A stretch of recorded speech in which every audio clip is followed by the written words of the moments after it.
Hello and welcome to Beyond Japan, an interdisciplinary podcast that looks at the broad reach of Japanese studies from within and beyond Japan. This podcast is brought to you by the Center for Japanese Studies at the Sainsbury Institute for the Study of Japanese Arts and Cultures, in collaboration with the University of East Anglia. I'm your host, Oliver Moxon, Project Support Officer at the Center for Japanese Studies and researcher of Japanese war heritage. This week we are joined by Dr. Lola Martinez, Research Affiliate at the University of Oxford's Anthropology Department, to discuss the cinematic works of legendary director Akira Kurosawa and his complicated relationship with Western cinema. We hope you enjoy the show. Good morning, Lola. Thank you for joining us on the show today. Oh, thank you very much, Oliver, for having me. First of all, we'd like to know a bit more about you. Can you tell us about your field and how your interests brought you there? Well, I'm an anthropologist of Japan, with a great interest in mass media and in particular film. Although my initial research, because people thought you couldn't work on mass media and be an anthropologist in the 1980s when I was a postgraduate at Oxford, was on religion and tourism in a Japanese diving village. So it took me quite some time to get back to film, which I'd always loved. And Japanese film, I won't say in particular, but perhaps I'll say Kurosawa in particular. As an undergraduate at the University of Chicago, I was part of a film group that showed films basically 7 days a week during term time and several days a week even in the summer back. And I was in charge of the European, quote unquote, European film section. Oh, I came to be in charge. I shouldn't say I started that way. I was a projectionist, and I got to project all sorts of films, including big mainstream films on weekends, which is how we made money. And but I came back to Kurosawa films, which I knew from US television in the 60s. Abridged versions of some of the big Kurosawa films were on television.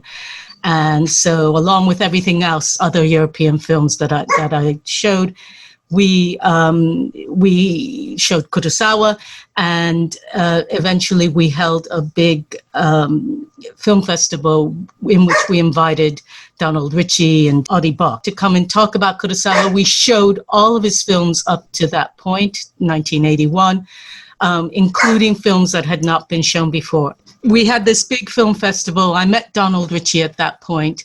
We showed Men Who Step on a Tiger's Tail and The Most Beautiful, which I don't think had been shown in the US for a long time, if ever.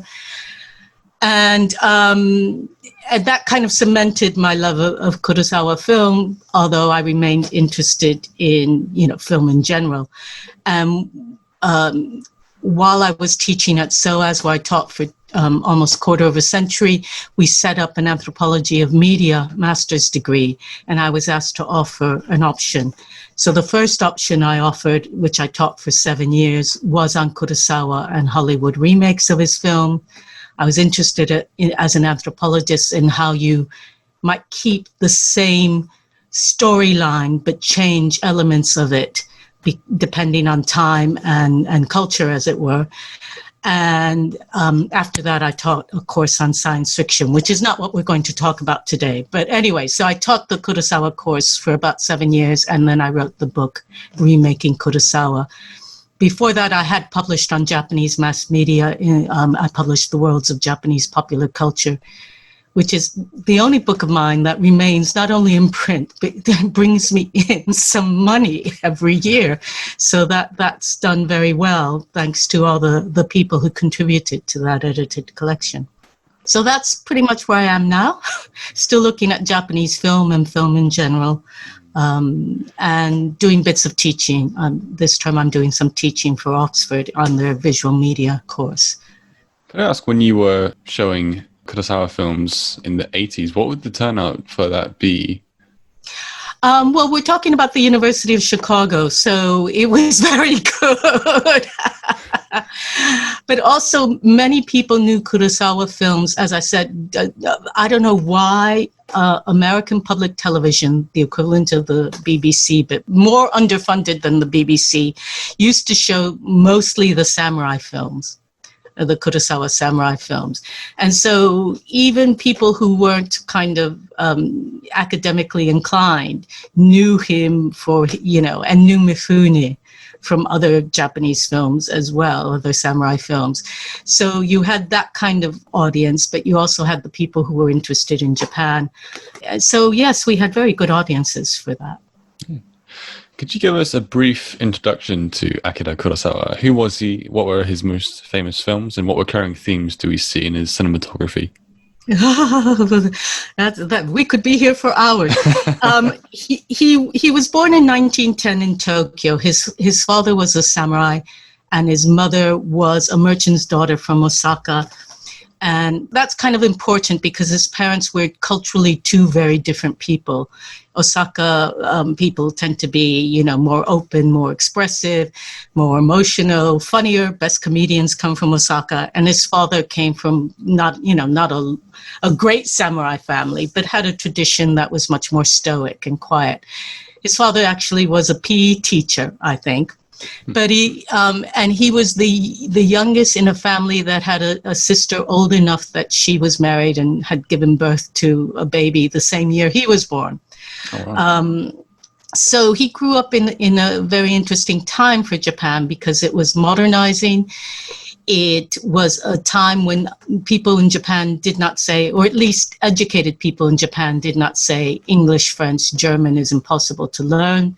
They were learning foreign languages. They were reading great foreign literature. They were watching foreign films as well as making their own films. They had begun making films almost as soon as a camera had arrived in Japan. Lumiere film showing and the modern movie camera had arrived.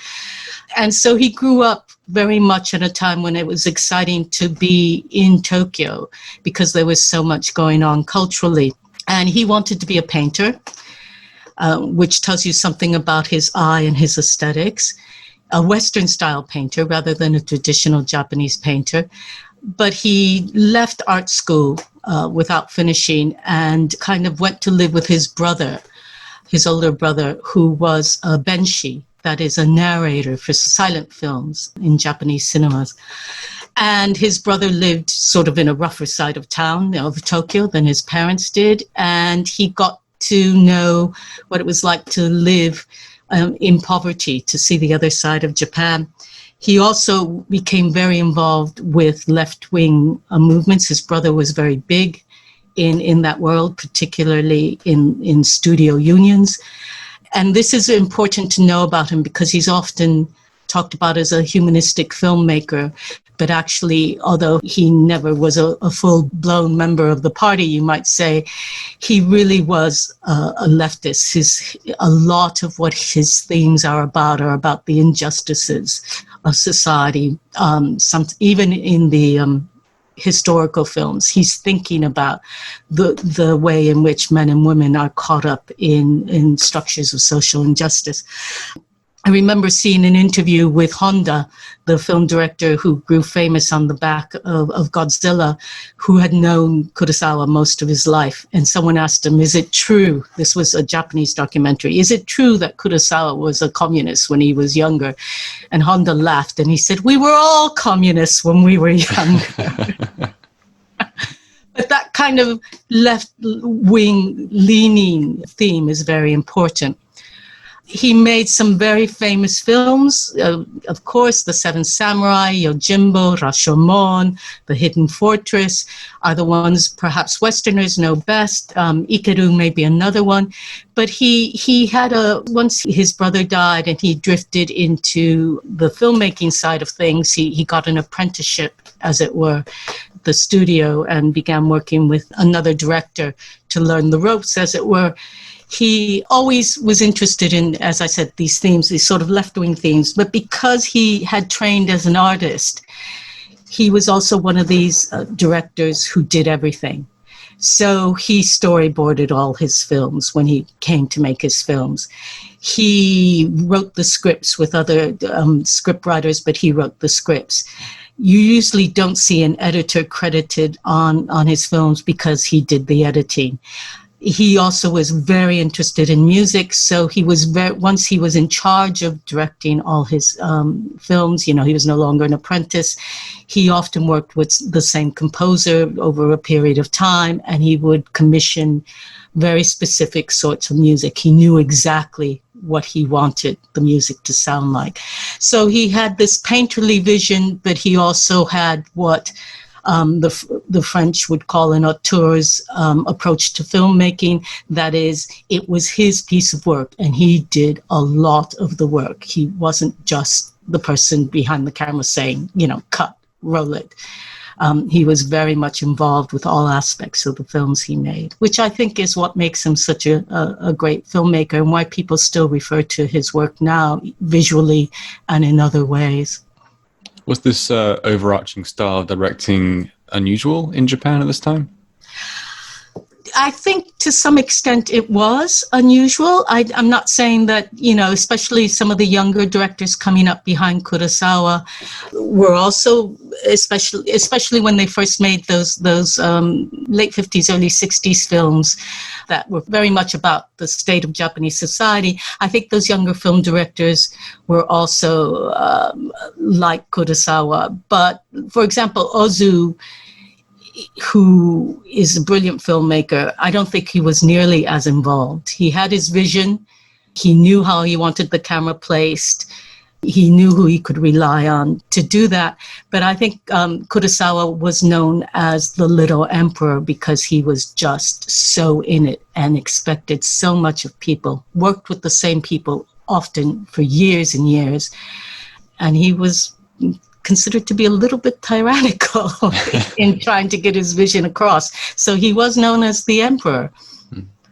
I would like to discuss two iconic characters of Japanese and Western cinema, the samurai and the cowboy. Both are heavily romanticized figures of the nostalgic man's man, and these two figures were at their zenith at roughly the same time period with many of Kurosawa's samurai epics and spaghetti westerns, such as The Good, the Bad, and the Ugly, coming out in the 50s and 60s. Did Kurosawa's Samurai and the Cowboy at all influence each other at this time?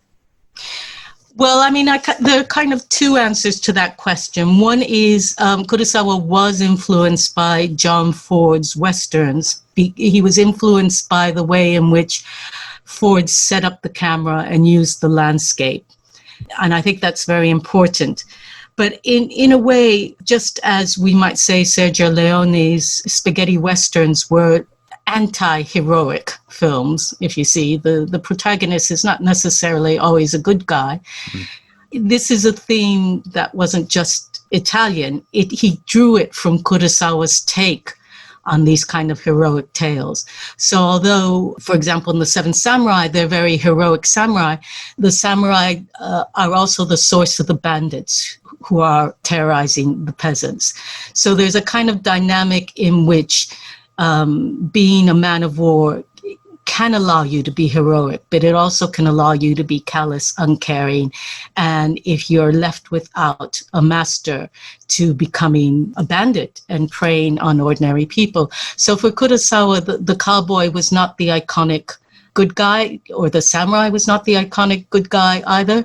And I think this translated well into a more kind of cynical 60s, where the Westerns changed very much in what they were. And it was through Kurosawa's series of films, Yojimbo and Sanjuro, which were inspiration, although he tried to deny it, for Leone, that we begin to see a change in the way the cowboy is shown in American films.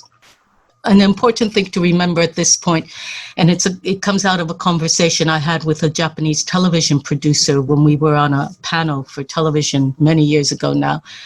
And I'd just come back from Japan, and I said to him, I've been counting how many samurai drama are shown on Japanese television throughout the day and week. And it's a tremendous number. What is this about samurai dramas? And he said, well, it's like the Americans. We don't have a shared history in Japan. Caste groups before the Meiji Restoration lived very separate, different lives. People in different parts of Japan spoke dialects that were widely different. We don't have a shared history, really. So we make one up, just as the cowboy makes up a shared history for Americans. And the samurai dramas are about that. They're about a Japanese nation that really didn't exist before 1868. And I thought that was, an interesting comment, because I think what Kurosawa was doing was he was criticizing that kind of move to say, see, this is our wonderful shared history. And he was saying, well, it was a cruel and violent history, and it wasn't that wonderful. And we should keep that in mind. It's very interesting points. With the cowboys, everyone knows watching a cowboy film how unrealistic it is. You have these white hat guys coming in and saving the day and getting the girl. It's all very clearly a fantasy, but I suppose for a Westerner watching Kurosawa's samurai films, they might not know that this is such a fabrication, perhaps, or it might be quite difficult to work out what the line is between reality and the director's imaginings. Would you say Kurosawa's portrayal of the samurai were ahistorical? Well, there is a bit of a history in that he was thinking about the post-war situation, but he was very, very careful in terms of historical details. He was also very careful to do things like film outdoors instead of in the studio. So that was another way in which he was the emperor and used to getting his own way. For Rashomon, for example, they cut down trees in Nara forest, and he got the crew and some of the actors to help him chop down the trees. And that's a sacred forest. And the abbot at the monastery said, well, he seemed to want it so much, so we just let him. He needed to get the light in to do his filming. Yojimbo, for example, was filmed outdoors. His battle scenes were all filmed outdoors. So he wanted people to realize how dirty. I mean, you look at those battle scenes and there's mud and there's blood and the horses are screaming and dying. He wanted people to realize, to get a sense of the reality of violence and war. And one of his most shocking moments comes in Sanjuro, which is the film that follows up Yojimbo. And in that, Sanjuro is trying very hard not to use violence. He's been told off for being too violent, and really he should learn to handle things in different ways. And at the very end of the film, another samurai goads him into acting. And he basically hits his jugular and the blood comes spraying out. I mean, no one had shown blood spraying out from a sword cut in Japanese film before, just as no one had shown blood spraying out when they were shot with bullets in a cowboy film before. He used chocolate sauce and a pump to get the effect. But supposedly Peckinpah was so taken by this visual display of how awful violence could be that he kept watching this over and over again while he was filming The Wild Bunch. And that's the kind of refinement of how squibs work as a special effect in cinema in the 1960s comes from Peckinpah insisting that they be able to get something as dramatic as Kurosawa's spurt of blood in Sanjuro. Stephen Prince has written about this and the obsessive watching. Peckinpah kept watching and watching and watching this. So Kurosawa didn't think films should show violence for violence sake, but to make a point about what a terrible, terrible thing it was. So we can see a really strong exchange of ideas here between Western and cinema and Kurosawa's works. It's fascinating. I'd like to look more at Kurosawa's first collaboration with Hollywood, his first and most infamous dealing, which was the ambitious project. Really? The ambitious project Tora Tora Tora, which came out in 1968. The first attempt to bring the events of Pearl Harbor to the big screen, the production highlighted the gulf between the styles of Japanese and Western cinema. In fact, Kurosawa's own sanity was called into question by his Hollywood collaborators, and upon completion, it was believed he might never make another film again. Can you explain what the divisions there were and the challenges this production reveals in Japanese Hollywood cinematic collaboration at this time? I can't find it at the moment, but there is a book in Japanese which may have been translated into English called Kurosawa versus Hollywood. which kind of outlines everything that happened.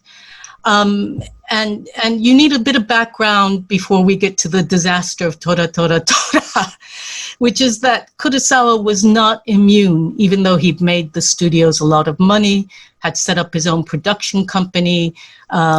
He was not immune from the fact that television was eating into the film studio system in Japan, the way it was in the US.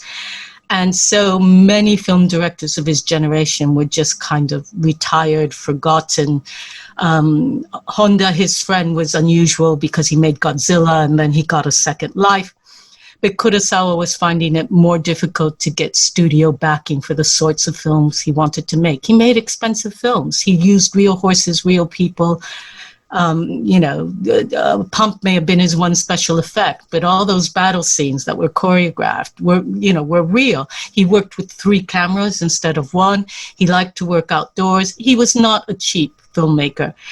So he was finding it more and more difficult to get backing for the films he wanted to make. His film Dodeska Den hadn't done that well at the box office in Japan. But he had this foreign reputation as a brilliant filmmaker. He wasn't just well known in Japan.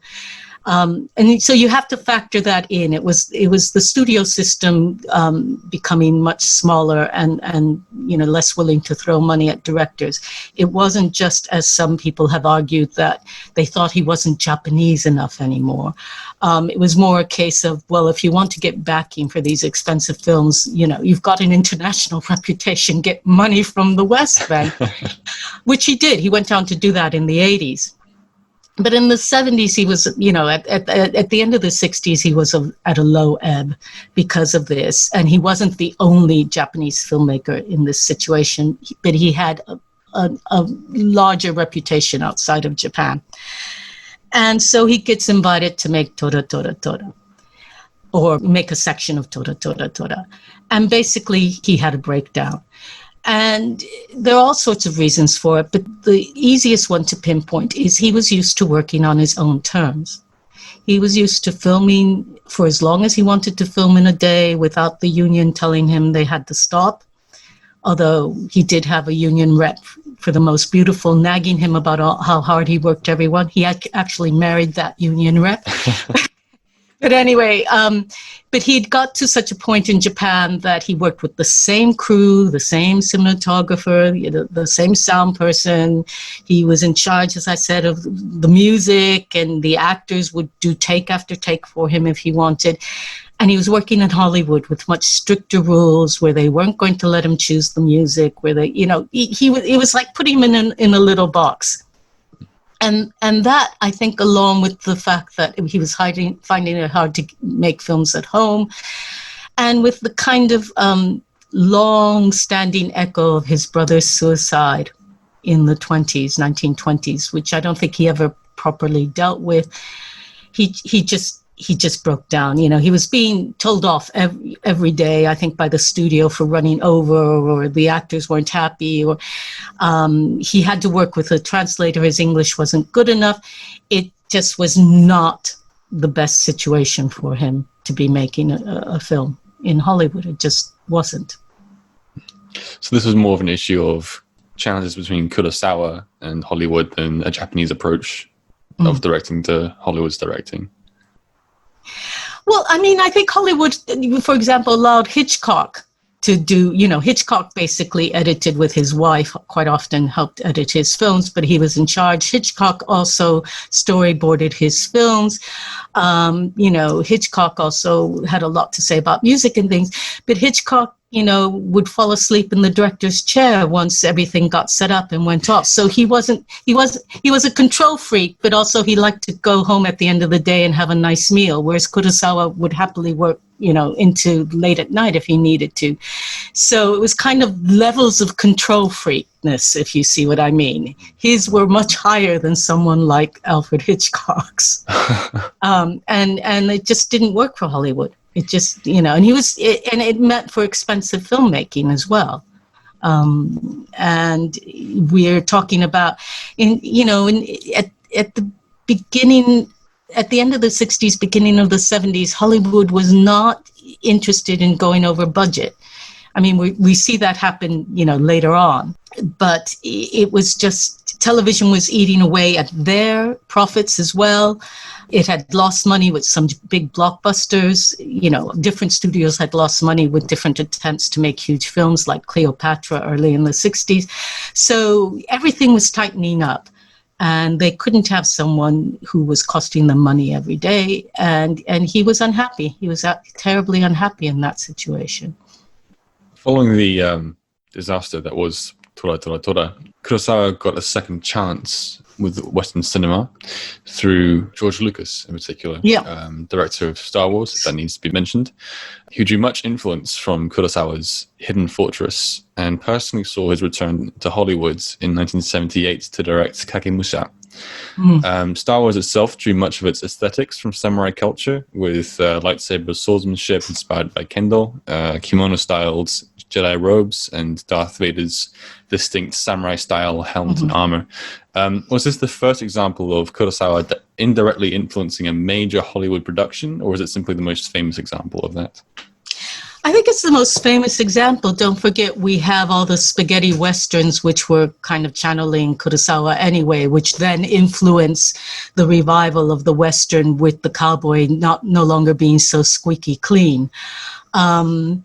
The Seven Samurai is also an influence on Star Wars. If you dig into the sorts of things George Lucas has said over the years, he really studied the Seven Samurai in some detail.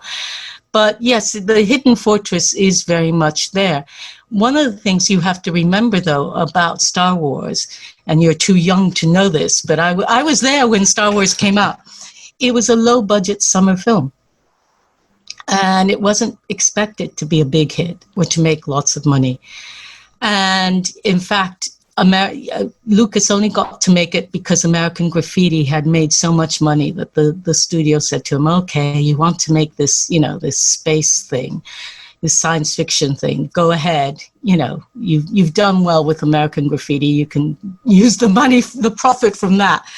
So it was a kind of accident, but not in terms of its success. And it certainly led to Lucas and Francis Ford Coppola, who admired Kurosawa as well, to help him find some of the funding for Kagemusha. And Kagemusha wasn't done in Hollywood, it was done in Japan. And if you look at the list of producers, Japanese money went into it as well as Hollywood money. So what that rediscovery of Kurosawa via Star Wars did was allow for him to continue to work at home where he was happiest, but with more global funding than he had been able to get in the past. So we see that series of final films coming out of that. And his influence has been tremendous. I was just looking at some of the battle scenes in Game of Thrones, and the director of the Battle of the Bastards said, basically, it's Kagemusha. I wanted to direct a battle scene that picked up on Kagemusha. You can't watch a film of the Second World War without some film critics saying, yeah, it was a great battle scene, good special effects, but it still wasn't as good as a Kurosawa battle scene. The Chinese certainly were able to run with it because they're able to get lots of people on horses to do their battle scenes in their historical films, and they probably would never admit it given the relationship between China and Japan, but that's Kurosawa. That's Kurosawa. So his influence has been tremendous in all sorts of ways. The Indian filmmaker Satyajit Ray said, Kurosawa. I look at his films. I learn from his filmmaking. The French admired him greatly. So, his influence really has been global. And, for example, Rashomon has been remade, I don't know how many times, but there's a Thai version. There's a Nigerian version of Rashomon. There's, of course, a Hollywood version. Rashomon has become a sociological term, the Rashomon effect, about people telling their story from different points of view. CSI had a Rashomama episode referring to Rashomon. The Simpsons have referred to Rashomon. He basically, that film before Seven Samurai which won the prize at Venice, has had a huge influence, probably beyond that of his samurai films.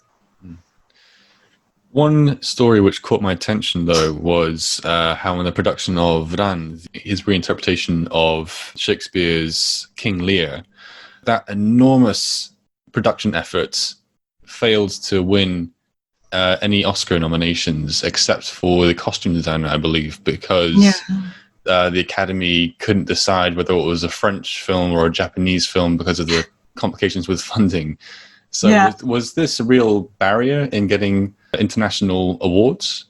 Yeah, I think other directors have found this. For example, there's a German filmmaker who makes films in France who can't get an Oscar because of, he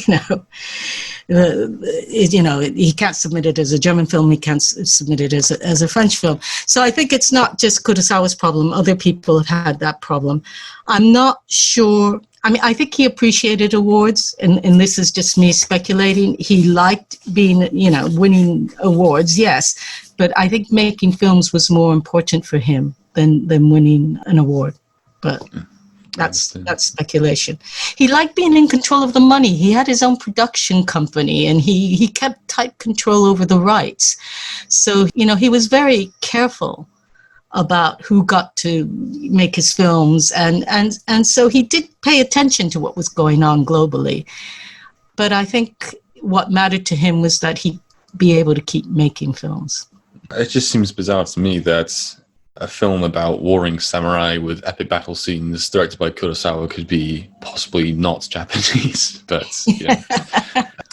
Well, I mean, the thing about Ran, of course, is he was halfway through writing him before someone said, this sounds a lot like Lear. And he said, but no, it actually happened. This daimyo in the 15th century did this. So it was, he claims the Lear connection came in partway through the process because he was basing it on a historical event. Thank you for all your lovely in-depth answers.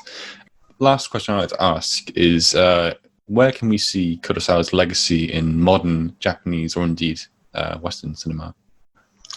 Ooh, modern Japanese. Well, Kitano. Takeshi Kitano certainly is quite interesting because when I was teaching my film course at SOAS, I had a student whose Japanese was so good that she was the interpreter for Kitano when he came to the BFI Film Festival, the London Film Festival. And I had said that I could see Kurosawa's influence on Kitano. And so she said to him, my teacher says, my sensei says, and he said, oh, no. If anything, I'm more influenced by Clint Eastwood. And I thought, well, that's interesting because, Clint Eastwood learned his filmmaking from Leone, who was influenced by Kurosawa. Anyway, so he denied the connection until he made Zatoichi, where Kurosawa's daughter was his costume designer. And he said to her, doesn't this remind you of your father? And she said, well, he never did violence for violence sake. His violence always had a message. Mm. And when he won the prize at Venice, he thanked Kurosawa as his teacher. So I think he was always aware that, Kurosawa was an influence on him, but he didn't really want to admit it unless he absolutely had to. So I think you see that he changed the realism in samurai films. If you watch a television samurai drama up through the end of the 20th century, he didn't have a great deal of influence there. They all look pretty hokey in some way or another. But certainly in the more realistic depiction of violence in films, he had an influence there. And I think for a Japanese director, Kurosawa is part of their history, but it depends on what sort of films they're making. So I think if you were to talk to Koreeda, he might talk a bit more about Ozu, because of the kind of nature of filming more indoors, more domestic scenes. Whereas someone like Takeshi comes out and says, yes, Kurosawa in the end. So I think it depends on which filmmaker you're talking to. But what is true is that Japanese audiences don't know who he is in the way that Western audiences who have some knowledge of film history know who Kurosawa is. I gave a talk a few years ago to a Japanese audience, and the person who introduced me said, well, who's heard of Kurosawa? And it was, people in their 20s and 30s. 3 people raised their hand. Really? Yeah. Whereas people in their 60s to whom I was speaking always had a favorite Kurosawa film, Ikeru and Seven Samurai usually being the 2 they mentioned. So for, young directors who know their film history, he matters. But for general Japanese public, nah, they don't really know who he is. That's amazing. I had no idea about that. Can you hypothesize why that might be? Well, because a lot of filmmakers from that generation tend to be forgotten, but that whole thing about whether he was a Japanese filmmaker or not, even though it wasn't exactly the reason why he began to lose funding, the fact is that story remains. Donald Ritchie told it endlessly. I remember when I interviewed him about Kurosawa back in the 90s, he said to me yet again, because I'd met him in the 80s, well, people say he's not really Japanese enough anymore. So although that's not really the reason behind he found it difficult to get his films funded, it became the story about him. He's too international. My Japanese student said to me, in Japan, there's a line between being just international enough and being too international. So there's that. He just is not known. His films don't get shown a lot. Some of that has to do with the production company and the rights thing that his son now runs. But some of it has to do with the fact that until recently in Japan, you didn't have a national theater, like BFI, that kept films and stored them and restored them and ran lectures and talks. That's been going on for about 20 years now, but it's been going on much longer in other countries. They have done a Kurosawa retrospective, but there are other directors vying for place. There are many, many film directors in Japan. Just because foreigners know who Kurosawa is doesn't mean all the Japanese need to know, if you see what I mean. Yeah. So it's a mixture of factors, but they did remake The Hidden Fortress, about a decade ago now, to celebrate its 50th anniversary. And they really tried to hype it up as an important, Kurosawa moment. And audiences really didn't care. It didn't do well at the box office, despite having, Hiroshi Abe in it, who, could draw an audience anywhere.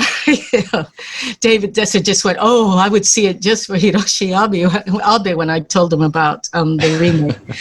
And he's not even a Japanese young woman. But,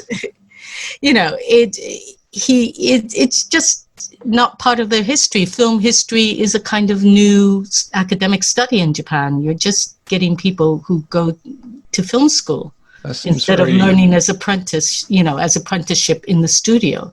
The big apprenticeship until recently was in softcore porn, pinku films, because that was the only industry making money. And if you wanted to make a young man or woman wanting to make money, that's where you learned to make films.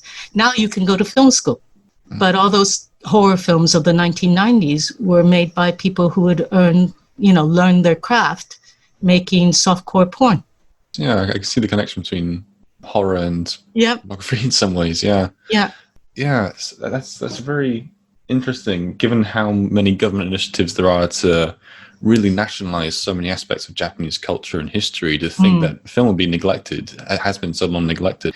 Yeah, I was totally unaware of that. It's less neglected now. People would say, "Oh, Lola, you're out of date saying all that. We've changed this, and then they have.